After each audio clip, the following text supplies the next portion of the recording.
Guarde esse horário, 4h17 da tarde, dia 9 de julho. Foi o horário exato em que o presidente americano Donald Trump publicou a carta nas redes sociais, em que anuncia tarifas de 50% sobre os produtos brasileiros. Mesmo os assessores próximos foram pegos de surpresa, mas não todo mundo. Esse aqui é um gráfico que mostra a cotação do dólar em relação ao real no dia 9 de julho. Vamos direto para o horário do anúncio, 4h17 da tarde. Nesse momento, muita gente começa a comprar dólar e vender real. A moeda americana valoriza muito, passa dos 5,58. Isso aqui era esperado, que muita gente fosse vender a nossa moeda para se proteger da desvalorização dela. O que não era esperado era o seguinte, vamos voltar um pouquinho no tempo. Você está vendo que durante o dia inteiro a cotação oscila dentro da normalidade? Só que quando chega aqui, à 1h30 da tarde, alguém compra uma quantidade enorme de dólares apostando contra o real. De 3 a 4 bilhões de dólares, afirma Spencer Hakimian, dono de um fundo de investimentos em Nova York. Ele acompanha o mercado financeiro em tempo real para fazer lucro para os clientes. E diz que um salto como esses, que a gente vê à 1h30 da tarde, tão abrupto, foi causado por alguém que disse: eu quero fazer a transação rápido e não quero que ninguém veja.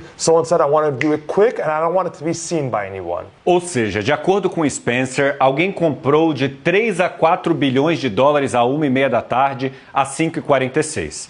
E aí, 2 minutos depois do anúncio, vendeu a 5,60, quase a mesma quantidade. A gente consegue ver isso aqui no gráfico, porque olha só, essa quantidade aqui é muito parecida com a comprada a 1h30 da tarde. Spencer diz que essa aposta pode ter rendido de 40% a 50% do investimento em 3 horas. A pergunta é: como uma pessoa poderia ter tanta certeza de que viria naquela tarde uma política econômica que desvalorizaria o real para fazer uma aposta tão grande?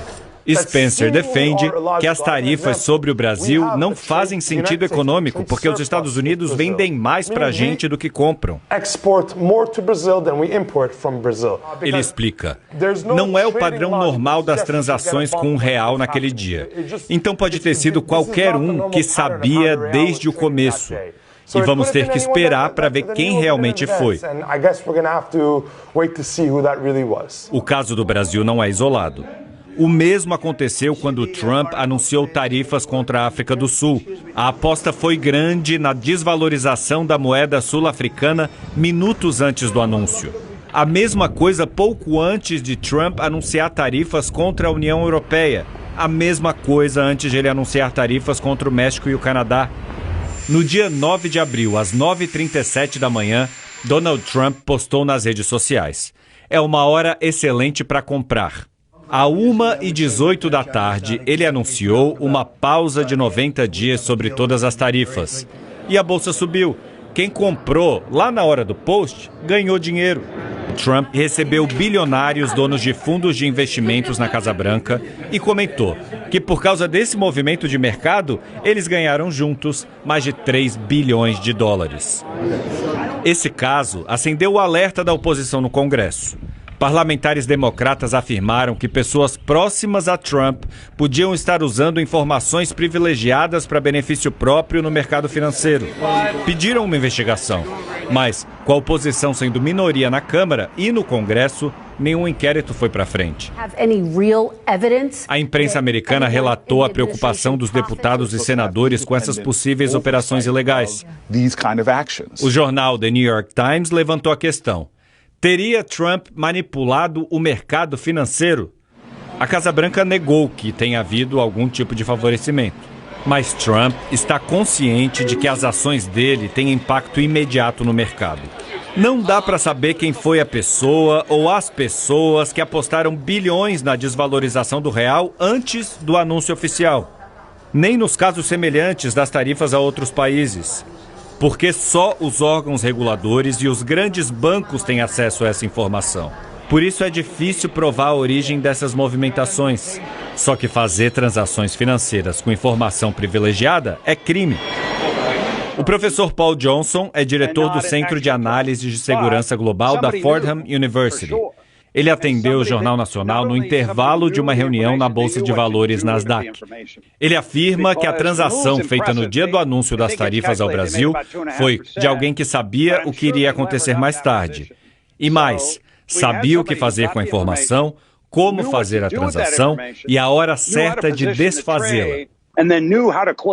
Ele afirma que a chance de haver uma investigação sobre o caso é mínima, porque se a transação foi feita por alguém ligado ao governo ou ao Congresso, ninguém investiga.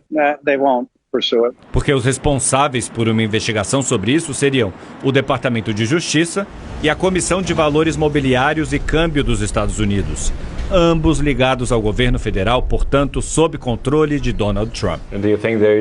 Eu pergunto a Spencer se ele acredita que possa haver uma investigação sobre quem está ganhando tanto dinheiro com o anúncio das tarifas.